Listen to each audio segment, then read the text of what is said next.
Magandang araw sa inyong lahat. Welcome sa aking channel, Trading with DFX Trader.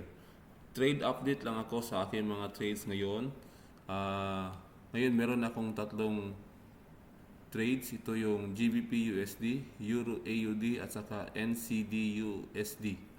So dito tayo ngayon sa ating GBP USD. Yung GBP USD natin, muntik nang ma-hit yung sell stop natin, yung sell stop natin, ito yung hedge natin na trades, kasi di kasi maganda yung di kasi maganda yung trades natin sa pair na ito. Nakuha na sana natin yung 1% ito noong kailan ba to? Noong January 6, kaya lang nung umabot ito sa nung umabot ito sa ano ba to, moving average na 20 moving average. Yung itong 20 moving average, it serves as their resistance kasi eh. So bumaba ito muli. Kung close ko ito nung umabot ito ng 1.25371, tapos na sana itong trade nito. Kaya lang hindi ko ito naman manually close. Kasi sana dito ko pa sana ito dito sa level ko pa sana ito i-close eh. Dito sa bandang area na 1.269, dito pa sana eh. Kaya lang nang na-hit niya itong resistance na 20 moving average, bumaba ito muli at ngayon ay konti na lang na-hit na fill in na niya itong sell stop natin, yung hedge trade natin.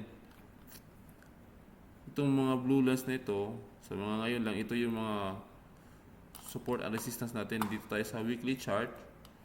So ito ito. So dito, ito yung weekly, ito yung pinaka major support and resistance natin. So pag bababa ito dito, so dito natin i-determine ulit kung anong ang gagawin natin sa trade natin na buy at saka sa sell na trade natin, yung naka-hedge na trade natin. Sa pangalawang trade ko, ito yung pangalawang trade ko. Balik muna tayo sa daily chart. Yung pangalawang trade ko, ito yung Euro AUD.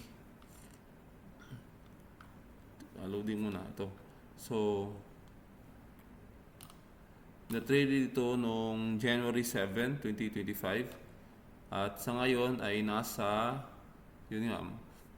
noong January 7, 2025, nung kinuha ko yung trade nito, biglang bumaba ito ng almost 50% sa kanya eh. Sa kanyang position eh. Pero overall, 1% lang ito sa aking account balance talaga.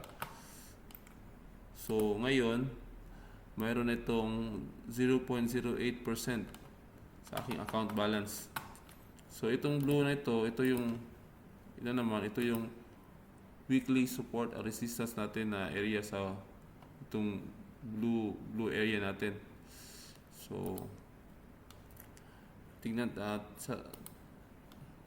kinuha ko itong trade nito kasi bumaba yung price dito sa 20 moving average. At itong 20 moving average, it serves as its support.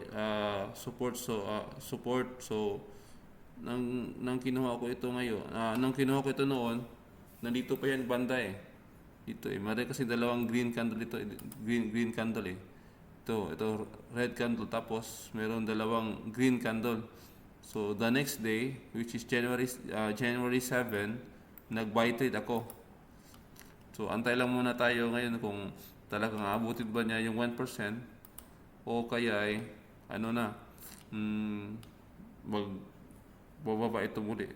Sa ngayon, pinakamaganda siguro gawin ko nito ay ko na lang ito, i-set ko na lang ito yung buy stop ko, kasi I mean yung target profit ko dito. Kasi nito eh, selling area na kasi ito eh. Set ko na lang muna. Saan ba yan 1.68447, take profit. 68447.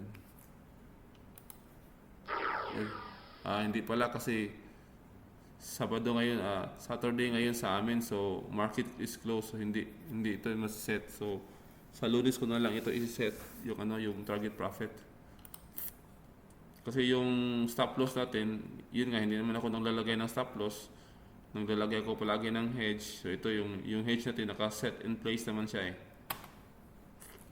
Dito sa pangatlong trade ko, itong NZD USD, meron akong dito eh. Meron akong ito muna, NCD USD, meron akong buy limit order eh. Na fill in niya, kahapon lang yata ito na fill in.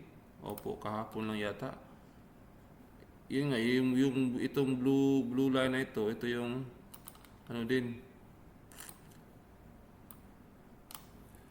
Ito yung niya, demand area. So, noong October 9, ito yung sa weekly chart natin, yung noong October 9.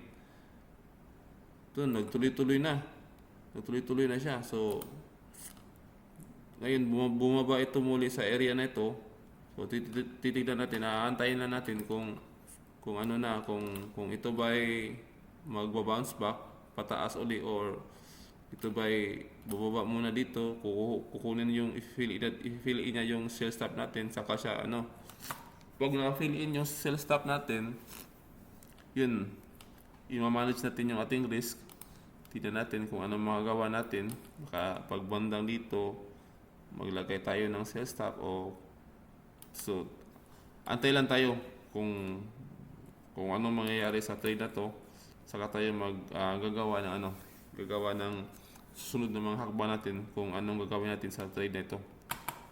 So yun, maraming salamat sa pag-watch ng video ko, at para updated kayo sa mga susunod na videos, huwag niyong kalimutan mag-like, mag-subscribe at i-press yung notification bell para sa mga susunod na videos natin. Maraming salamat sa inyong lahat. Lobe nawa.